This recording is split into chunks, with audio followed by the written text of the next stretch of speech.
Hola gente linda, ¿qué tal? El día de hoy tenemos una gran invitada. Ella es licenciada en terapia emocional. Hola Jenny, bienvenida. Hola, Caro, muchas gracias por la invitación y también le damos la bienvenida a todos aquellos que se nos están uniendo a conocer mucho más acerca del tema de las heridas emocionales y espero que realmente este contenido sea de mucha edificación para cada uno de ustedes. Completamente estoy segura que lo será. Cuando hablamos sobre heridas de la infancia, todos Ujú. nos imaginamos siempre cosas muy graves o traumas enormes, pero no necesariamente es así. Explícanos un poco. Te voy a explicar primero un poquito la diferencia entre el temperamento y el carácter. Una de mis especializaciones, aparte de las heridas emocionales, es el tema de los temperamentos. Todos nacemos con temperamentos diferentes, que son esas tendencias a ciertos comportamientos. Cuando nacemos con un temperamento predeterminado que contiene nuestra identidad y nuestra esencia, entramos en contacto con nuestro medio ambiente, con nuestros padres, y se genera o se forma lo que llamamos carácter. El carácter es la conducta aprendida y tiene mucho que ver precisamente con lo que papá, mamá y la sociedad o el medio ambiente aportan. Es como una computadora nueva, nacemos con una programación, una computadora que no tiene programación, el niño está en un estado de supervivencia, pero de aprendizaje. En esos primeros años de crianza es donde se forman realmente el carácter que tiene que ver con las experiencias de vida, con las creencias limitantes y la programación que tanto papá, mamá y la crianza empiezan a instalar en la mente del niño. Depende de si crecimos, nos formamos en un ambiente funcional o disfuncional, que la gran mayoría de nosotros crecimos en ambientes o en hogares disfuncionales, pues se van formando las heridas de la infancia. El temperamento en sí, para ser más específica, ¿se nace con este o se lo va desarrollando? No, nacemos con un temperamento y morimos con ese temperamento porque esa es nuestra identidad y es nuestra esencia. Pero dependiendo del temperamento con el que yo nazco y como empiezo a interactuar, se va formando el carácter, que es en el carácter donde se empiezan a formar las heridas de la infancia. Y a veces creemos que las heridas de la infancia se forman por el abuso, la violencia, por lo que se dice o se hace, pero ¿sabes qué? También las heridas de la infancia se empiezan a formar por lo que no se dice o por lo que no se hace. ¿Cómo podrían estas experiencias de la infancia afectar nuestra salud mental cuando ya somos adultos? Bueno, teniendo en cuenta que nuestra programación, mira, fíjate que los estudios indican que aproximadamente el 90% de nuestro carácter como adultos viene de los primeros años de vida. O sea, es tan importante la crianza. Me Fíjate que en imagino. mi experiencia como terapeuta, las personas cuando vienen buscando ayuda emocional no logran conectar sus problemas del presente con sus experiencias del pasado. Naturalmente, vienen con un problema con su pareja, un problema con sus hijos, un problema de autoestima, un problema relacional, un problema de inconsistencia. Bueno, muchos problemas que traen en el presente, pero lo que ellos no logran, no tienen la capacidad de conectar que muchos de esos mecanismos de afrontamiento que tienen como adultos o su perspectiva o cómo están interpretando su realidad tiene que ver con esas primeras experiencias de su vida. ¿Cuáles entonces piensas que serían algunas señales de que un adulto está lidiando con estas heridas emocionales de la infancia? Bueno, cuando el adulto empieza a experimentar miedos al abandono, miedo a la soledad, miedo al rechazo, cuando se siente que no merece nada, cuando se siente que no tiene límites, cuando es tolerante al abuso o cuando sencillamente no logra ver las banderas que se levantan en una relación, cuando tiene miedo a conectar emocionalmente con otras personas, cuando son perfeccionistas a un grado que ese perfeccionismo está afectando sus relaciones, no solamente sentimentales, sino de trabajo, con sus hijos. Eh, Cuando la persona empieza a experimentar miedos o falta de control de sus propias emociones, son indicadores o también algo que vemos hoy en día, la adicción a la aprobación. Son indicadores de que hay heridas emocionales de la infancia que las personas no son conscientes, pero esto le está causando muchos problemas. Ahí es donde necesitamos ayudar a la persona a venir a este nivel de autoconciencia, identificar cuáles son las heridas según los síntomas que están experimentando. Y una vez identificadas estas heridas, ¿cómo podríamos aprender a sanar y a superar estos traumas? Bueno, obviamente el primer paso, como lo mencionaba, es el identificar que tengo una herida. Muchas personas no conocen acerca de las heridas, saben que tienen problemas, saben que tienen vacíos, saben que tienen asuntos, pero muchos de ellos no saben en realidad qué ha causado, cuál es la raíz de este problema. Vienen en búsqueda y lo primero que hacemos en un proceso terapéutico es llevarlos, dirigirlos a que ellos puedan identificar cuál es la herida o cuáles, porque déjame decirte que podemos tener varias heridas. ¿Cuáles son las heridas que más está manifestando la persona? O sea, este primer paso de identificarla. El segundo paso que trabajo personalmente en terapia es la exploración, es entrar como en una etapa de exploración. Listo, vamos a ir a la raíz. ¿Dónde se abrió? ¿Dónde se originó esa herida que hasta el día de hoy está abierta, está sangrando y sin darte cuenta y sin intenciones está sangrando sobre personas que aún amas? Muchas personas vienen a terapia creyendo que su pareja los quiere y no. El problema es que la persona ya está herida, simplemente las personas a su alrededor vienen a tocar esa herida y por eso nos duele y lo tomamos a nivel personal. Entonces, después de la etapa de la exploración, viene una etapa de confrontación. Es importante cerrar ciclos. Es importante que las personas entiendan que cuando somos niños, quedaron muchos duelos, quedaron muchas pérdidas en nuestras vidas sin procesar los duelos. Toda pérdida necesita ser procesada a través de duelos.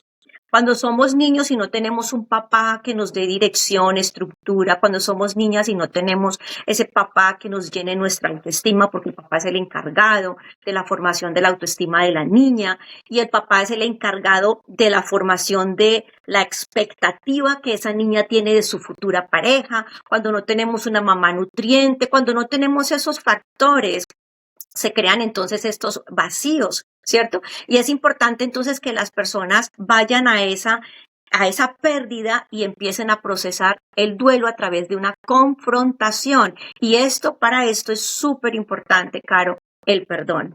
En nosotros aprender a soltar, aprender a perdonar, entendiendo que nuestros padres dieron desde su nivel de conciencia. Y las heridas de la infancia se forman no tanto por lo que papá y mamá hayan hecho o hayan dicho, sino cómo yo como niña interpreté mi crianza. Eso es muy importante. No es encontrar culpables ni señalar, sino entender que yo interpreté esa situación de una manera porque era un ser dependiente, porque no tenía la formación, la madurez emocional ni consciente, todas esas cosas que hicieron que las heridas se abrieran, ¿no?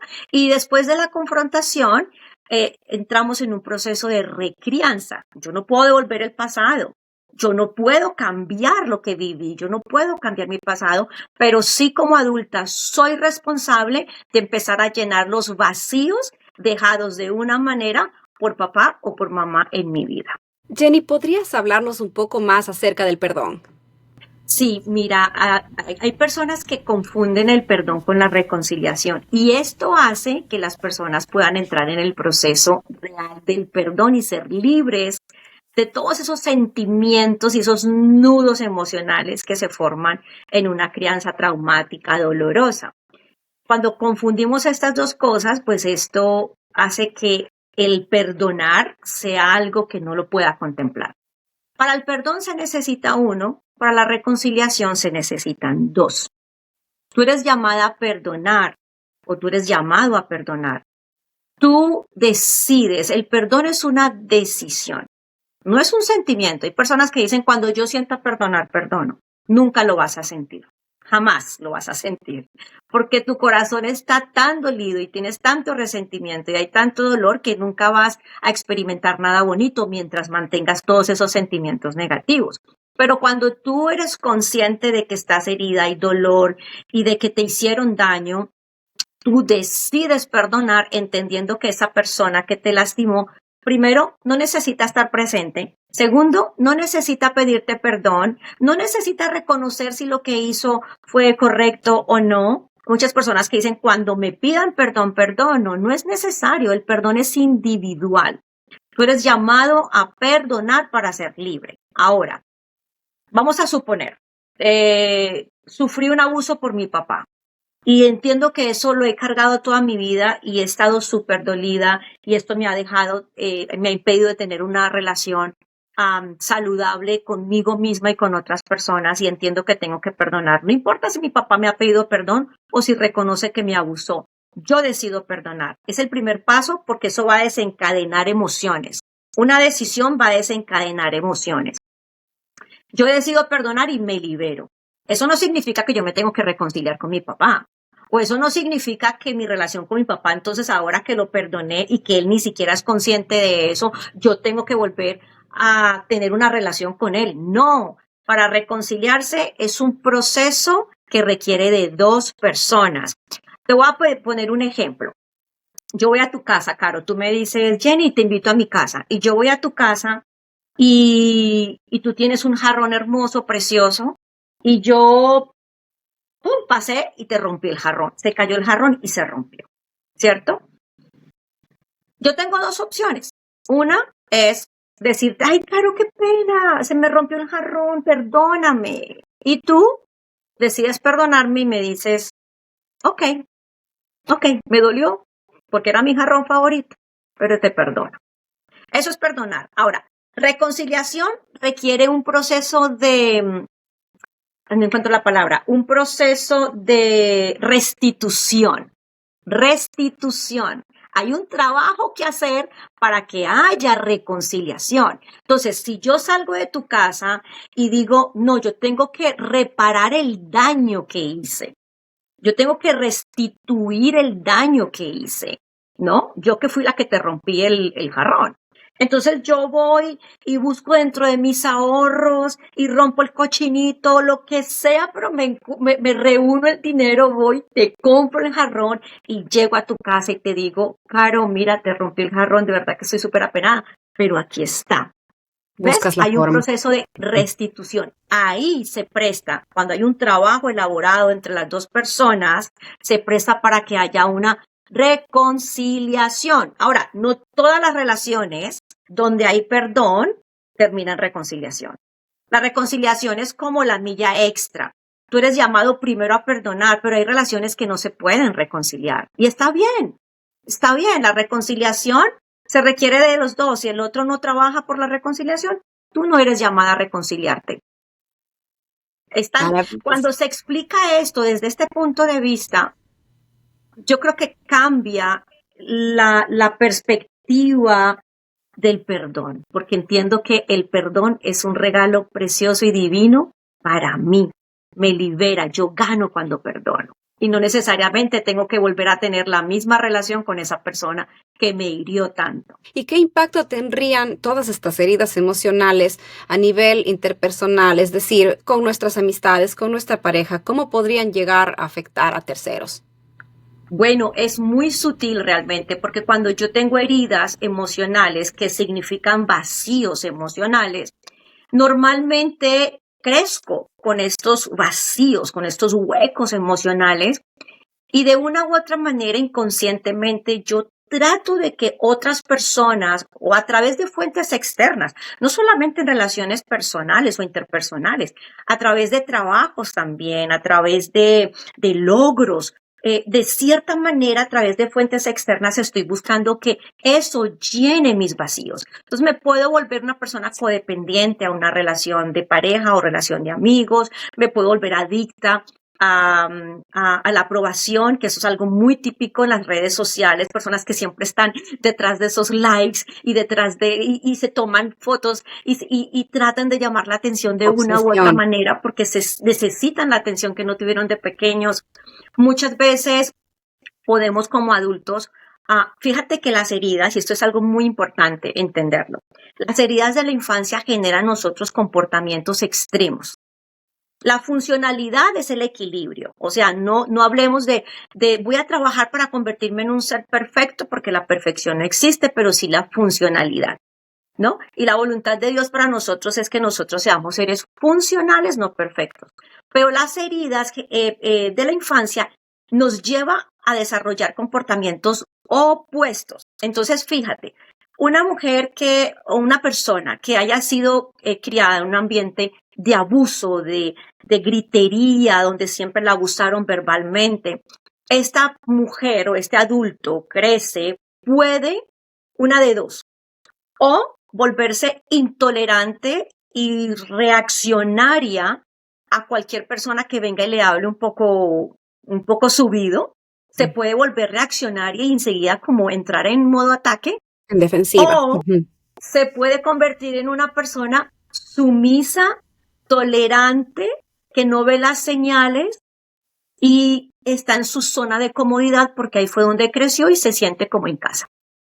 O sea, seguiría de extremo a extremo. De un extremo al otro. Una persona que, por ejemplo, la herida de la humillación. Una persona que cuando era niño o era chico, sus padres lo humillaban o se burlaban de él o se avergonzaban de él. Esta persona o puede convertirse reactiva si alguien trata de burlarse o decir algo, responder de una manera súper reactiva negativamente, fuera de control, o se puede convertir en una persona que aprende a burlarse de él mismo antes de que otros se burlen de él, ¿no? Una persona también con una herida de traición, o se puede convertir en una persona intolerante a la mentira, pero de una manera que cualquier cosita ya está encontrando debajo de las piedras, o se puede convertir en una persona extremadamente controladora. Entonces, fíjate que las heridas generan comportamientos opuestos, ¿no? Extremos. No la funcionalidad y el equilibrio. ¿Te parece a ti que todos tenemos cierta clase de heridas? Sí, definitivamente sí. De mayor a menor. Fíjate que cada herida desarrolla una máscara. Y entre más fuerte y profunda es la herida, más usamos esas máscaras. Entonces, esas personas que siempre están como escudándose o siempre están usando esa máscara para proteger la herida que tiene, para evitar sentir el dolor, son personas que tienen heridas muy profundas. Sin embargo, todos nosotros, la gran mayoría, el 99% de las personas crecimos de una manera u otra, pues en hogares disfuncionales, porque fíjate que probablemente tuvimos una mamá que tenía que trabajar y desde que yo nací, pues me dejó en un daycare, en un cuidado de niños, y fui criada por otras personas porque mamá tenía que trabajar para mantenerme. Esa necesidad mía de los primeros años de tener a mamá conmigo 100% no la tuve. Se fue formando una herida.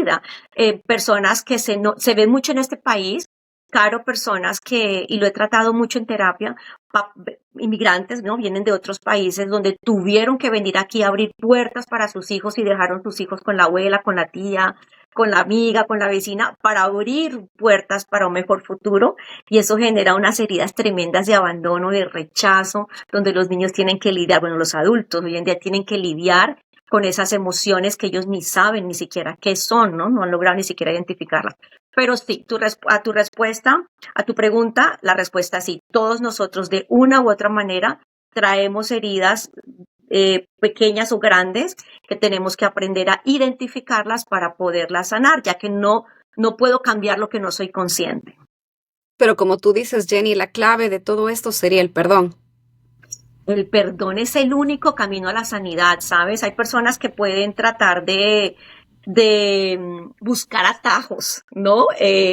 Porque me he encontrado con personas que les es muy difícil llegar al punto de perdonar porque sienten que sus padres no merecen, su papá no merece el perdón, pero el único camino a la restauración es el perdón. Lo que pasa es que el perdón ha sido también mal enseñado, ¿no? La gente cree que el perdón es absolver a esa persona de responsabilidades y culpas.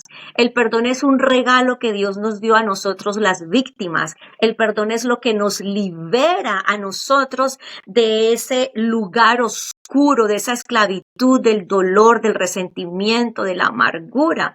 El perdón es un regalo para mí. El perdón a mí me libera. El perdón a mí me hace abrir ese cajón. Yo siempre le enseño en terapia a mis personas, a mis aconsejados. El corazón es como un baúl donde cuando eras pequeño en ese baúl depositaron muchas cosas, tú no eras consciente, pero papá, mamá, hermanos, profesor, quien sea, depositó cosas negativas allí a través de palabras negativas, a través de la falta de aprobación, a través de una burla, a través de lo que sea, depositaron cosas negativas. Hoy como adulto, aún si crees en Dios, te sientes que tu vida no es fructífera, no es bendecida, pero no porque Dios no quiera. Lo que pasa es que Él te está llevando a la realidad de que tu baúl, tu corazón está lleno de tantas cosas negativas que tú tienes. Tú tienes que abrir ese baúl y empezar a sacar todo lo que hay allí, amargura, ira, rabia, odio, depresión, resentimiento que depositaron las personas. En ti no es tuyo, no te pertenece, pero lo sigues cargando hasta que tú no perdones, y perdonar es confrontar, es sacar, mira, esto es tuyo, esto es tuyo, esto es tuyo, me niego a seguir cargando esto, quiero un baúl desocupado para que Dios pueda poner allí paz, amor, fe, esperanza, paciencia, todo lo que Él quiere depositar en mí para yo poder vivir mi vida en propósito, en plenitud. Realmente es el propósito de Dios para cada uno de nosotros. Tenemos un plan en esta vida, ¿no? Una misión que cumplir. Y la voluntad de Dios siempre es que vivamos esa misión en plenitud y en abundancia. Pero ¿Y con en un qué corazón punto? herido nunca lo podemos hacer. Imposible, totalmente de acuerdo. ¿Y en qué punto, Jenny, te parece importante terapia? Bueno, cuando realmente tú sientes que tu vida está fuera de control, cuando tú sientes, mira, fíjate algo, yo siempre pongo el ejemplo de que las heridas emocionales son como las heridas físicas. Hay heridas que tú te puedes hacer en tu casa, que tú te las puedes sanar. Vamos a decir, te cortaste un dedo, una herida, te quemaste cocinando, y hay heridas que tú misma puedes, a través de cuidados, te la puedes sanar y tiene un proceso de recuperación. Pero hay heridas tan profundas que tú no puedes. Hay heridas que tú necesitas ir a un especialista. Tú tienes que ir a un doctor. ¿Por qué? Porque esa herida ya está comprometiendo órganos, ya está comprometiendo tejidos. Esa herida, entre más profunda es la herida, obviamente más necesita una intervención de un especialista y más tiempo de recuperación. Cuando tú sientes que tú no tienes control de tus emociones, que tú no puedes manejar situaciones de pareja, de relaciones, con hijos, sientes que hay expectativas irrealistas, porque eso es lo que hace, eso es lo que genera los vacíos emocionales en la niñez. Crecemos con unas expectativas irrealistas y creemos como que todo el mundo nos debe llenar, nos debe lealtad, nos debe aprobación, nos debe, y nadie nos debe nada. Cuando tomamos a nivel personal las cosas, son indicadores de que necesitamos ir a terapia porque sentimos no podemos nosotros mismos sanar esas heridas, ese dolor que estamos emocionalmente experimentando. ¿Y cómo podríamos evitar transmitir todo este trauma, todas estas heridas a nuestros hijos? Entre más pronto sanamos, en realidad yo hago el llamado a las personas a no esperen. Si tú sientes lo que acabo de mencionar, que no tienes el control de tus emociones, no pierdes el control, sientes los síntomas que mencionamos, la necesidad de la aprobación, sientes que nada te llena, te sientes depresiva, hay un miedo al abandono, hay un patrón de fracaso en relaciones, busca ayuda, porque los problemas emocionales no se resuelven solos. Los problemas emocionales de la infancia son como una bola de nieve en una pendiente. Ellos van creciendo, creciendo, creciendo, creciendo. ¿Qué pasa? Fíjate que es muchas veces en la convivencia donde empezamos a manifestar, o sea, se manifiestan de una manera mucho más fuerte las heridas de nuestra infancia. Pero si logramos sanar antes de entrar a una relación de pareja, antes de tener hijos, normalmente un corazón herido hiere y termina hiriendo lo que más amamos, nuestros hijos. Es importante que si sentimos que traemos unos vacíos emocionales, que por más de que intentemos que nuestras fuentes externas lo llenen y no aún ni con todo eso podemos llenarlo, busquemos ayuda antes de que estas heridas mías personales empiecen a sangrar en corazoncitos que no tienen realmente nada que ver. Y las heridas emocionales normalmente tienden a perpetuarse. Fíjate que si yo crecí herida por mamá y papá, fue porque ellos también fueron heridos. El victimario un día fue víctima. Es una cadena. Es una cadena. Yo fui víctima en mi crianza, pero si no sano, hoy en día soy la victimaria de mis hijos y un día mis hijos van a estar siendo los victimarios de sus propios hijos. Pienso yo que el principal problema es esta falta de honestidad. Muchos adultos te dirán, habrás escuchado tú también no, yo no tengo ningún trauma, mi crianza fue a punta y chancletazo o lo que sea y no me pasó nada. Sí. Pero al final no creo que sea así, ¿no? No, definitivamente. Lo que pasa es que, mira, pasa algo muy importante. En la crianza se forma el ego. El ego es esa máscara de protección. El ego es como ese personaje que de cierta manera se desarrolla en nuestra crianza para protegernos. El niño está en estado de supervivencia y el niño se tiene que adaptar al ambiente, sea lo que sea, ¿no? Entonces, dependiendo mucho de la crianza, vamos a decir, si un niño, recuerda lo de los temperamentos, todos nacemos con temperamentos únicos y tenemos habilidades únicas. Un niño que nace alegre, un sanguíneo que es alegre, extrovertido, parece un resortico, brinca, salta, es un payasito, esa es su naturaleza. Y vamos a decir que crece en un ambiente estoico, papás melancólicos, que son serios, que no les gusta la guachafita, como decimos nosotros, que no les gusta, van a estar callando a ese niño, cállese, deje de ser cansón, no brinque tanto porque es tan cansón, parece un payaso, van a empezar a opacar. El niño, el ser humano nace, fíjate, la Biblia nos dice que nosotros somos creados a imagen y semejanza del ser todopoderoso.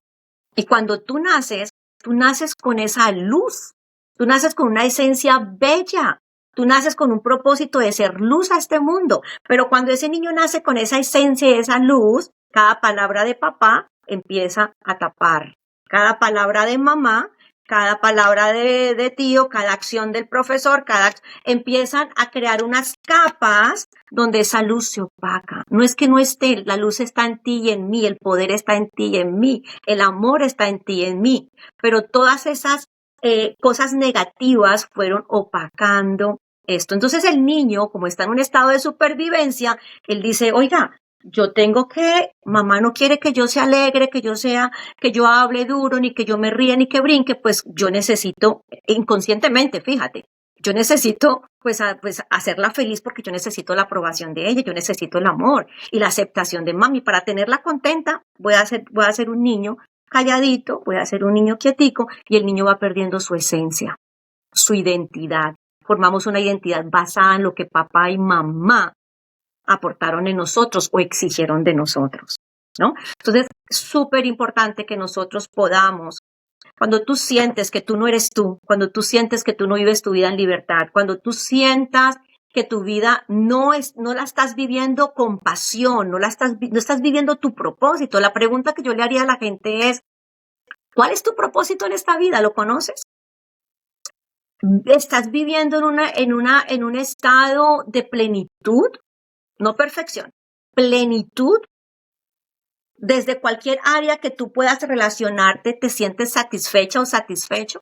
Si la respuesta es no, es hora de empezar a buscar qué áreas en mi vida necesito empezar a sanar. Porque tu propósito de vida es que tú vivas en plenitud, tu vida con pasión y que tú puedas ver la abundancia, sentir y experimentar la abundancia que te rodea. Fabulosa clase que nos has dado a todos, Jenny. ¿Das talleres online? Claro que sí, Caro. Bueno, yo ofrezco terapia, obviamente soy terapeuta familiar, soy terapeuta emocional, trabajo a nivel individual, de pareja, de familia. Llevo 10 años como terapeuta.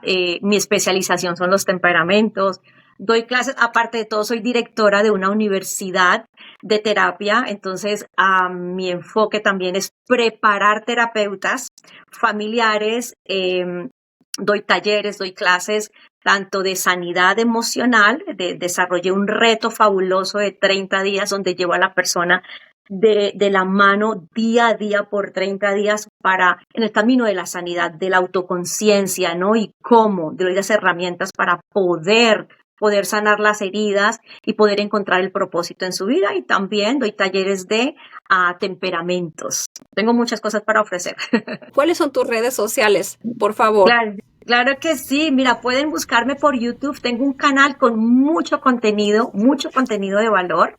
Me buscan como Hablando de Emociones con Jenny Vargas.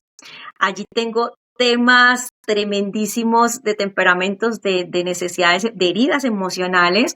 Y en Instagram también Hablando de Emociones con Jenny Vargas. En Facebook Hablando de Emociones con Jenny Vargas. El mismo nombre en Instagram, en YouTube y en Facebook. Muchísimas gracias, te repito, por Sí, tremenda claro, por la clase que nos diste a invitación. todos. Un Gracias placer. por el privilegio que me das de poder compartir y poder conectar con toda la gente hermosa que escucha tu podcast. Muchísimas Mil gracias. gracias nuevamente. Chao. Hasta luego. Bye bye.